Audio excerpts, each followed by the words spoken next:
శ్రీమాత్రే నమః శ్రీ మహాసరస్వత్యే నమః. ఓం వక్రతుండ మహాకాయ సూర్యకోటి సమప్రభా నిర్విఘ్నం కురు మే దేవ సర్వకార్యేషు సర్వదా. వ్యాసాయ విష్ణురూపాయ వ్యాసరూపాయ విష్ణవే నమో వై బ్రహ్మణదే వాసిష్ఠాయ నమో నమః. కూజంతం రామ రామేతి మధురం మధురాక్షరం ఆరుహ్య కవితాశాఖాం వందే వాల్మీకి కోకిలం. శ్రీమాత్రే నమః శ్రీ మహాసరస్వత్యే నమః. సోషల్ పోస్ట్ ఛానల్ ప్రేక్షకులకి శుభయోగం కార్యక్రమానికి స్వాగతం.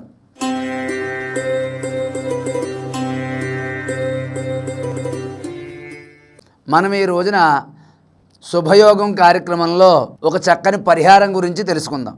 అదేమిటంటే ఉద్యోగంలో అభివృద్ధిలోకి వెళ్ళాలన్నా, ఉద్యోగం రావాలన్నా, పెళ్ళి కావాలన్నా, అలాగే చదువులో మంచి ర్యాంకులు రావాలన్నా మనం ఎన్ని పూజలు చేసినా మన జాతకంలో గురుబలం అనేది ఉండాలి.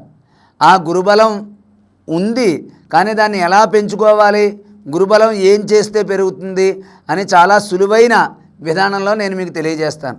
మీరు ప్రతిరోజు కూడా స్నానం చేసినప్పుడు బకెట్తో నీళ్లు పట్టుకుంటాం కదా, దాంట్లో కొద్దిగా పసుపు వేయండి. పసుపు వేసి ఒక పసుపు రంగు చామంతి పువ్వు దాంట్లో వేయండి. ఒక 5 నిమిషాలు ఆగండి. ఆగిన తర్వాత ఆ నీటిని తలమించి పోసుకుని అప్పుడు స్నానం చేయండి. అలాగ పసుపు మనం స్నానం చేసే నీళ్ళల్లో వేసుకోవడం వల్ల గురుడి యొక్క అనుగ్రహం మనకు కలుగుతుంది. అలాగే ఏదైనా ముఖ్యమైన పని మీద వెళ్ళినప్పుడు పసుపు రంగు వస్త్రాలు ధరించడం కానీ, పసుపు రంగు ఏదైనా వస్త్రం దగ్గర పెట్టుకోవడం కానీ మంచిది. అలాగే మీ ఇంట్లో పూజ చేసేటప్పుడు ఎక్కువగా పసుపు రంగు పువ్వులు ఉపయోగించండి. పసుపు రంగు చామంతి పువ్వులతో మీ ఇష్టదైవాన్ని, కులదైవాన్ని ఆరాధించండి. అలాగే గురువారం నాడు రాఘవేంద్ర స్వామి కానీ, సాయిబాబా కానీ, దత్తాత్రేయుడు ఉన్న చోటకి కానీ వెళ్ళండి.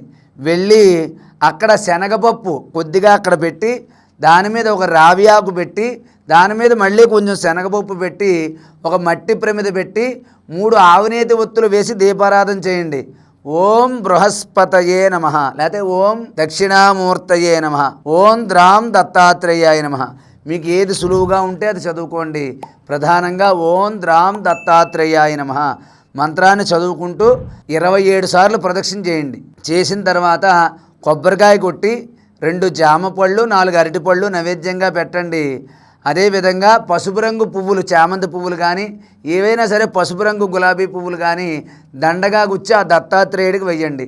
వేసిన తర్వాత మీరు అక్కడ దేవాలయంలో అర్చకుడికి కానీ, పూజారికి కానీ, మీ ఇంటి బ్రాహ్మణుడికి కానీ, ఎవరికైనా సరే మీ శక్తి కొలది కేజీ-పావు తగ్గకుండా, అయితే 3/4 కేజీ అంటే 3/4 కేజీలైనా సరే శనగపప్పు పసుపు రంగు టవల్లో అంటే వస్త్రంలో పోసి దాని మీద మీ శక్తి కొలది దక్షిణ పెట్టి గురుగ్రహ అనుగ్రహ సిద్ధ్యర్థం అని చెప్పి సంకల్పం చెప్పించుకుని మీ పేరు గోత్రం చెప్పుకున్న తర్వాత ఆ శనగపప్పును బ్రాహ్మణుడికి దానం ఇవ్వండి. లేకపోతే బుధవారం రాత్రి 1/2 కేజీ శనగలు నానబెట్టి గురువారం ఉదయాన్నే 6 నుంచి 7:30 మధ్యలో మీ దగ్గరలో ఉన్నటువంటి గోశాలకు కానీ, ఆవు దగ్గరికి కానీ వెళ్ళి అక్కడ ముందు రోజు రాత్రి నానబెట్టిన శనగల్లో చిన్న బెల్లం ముక్క వేసి గోమాతకి తినిపించండి.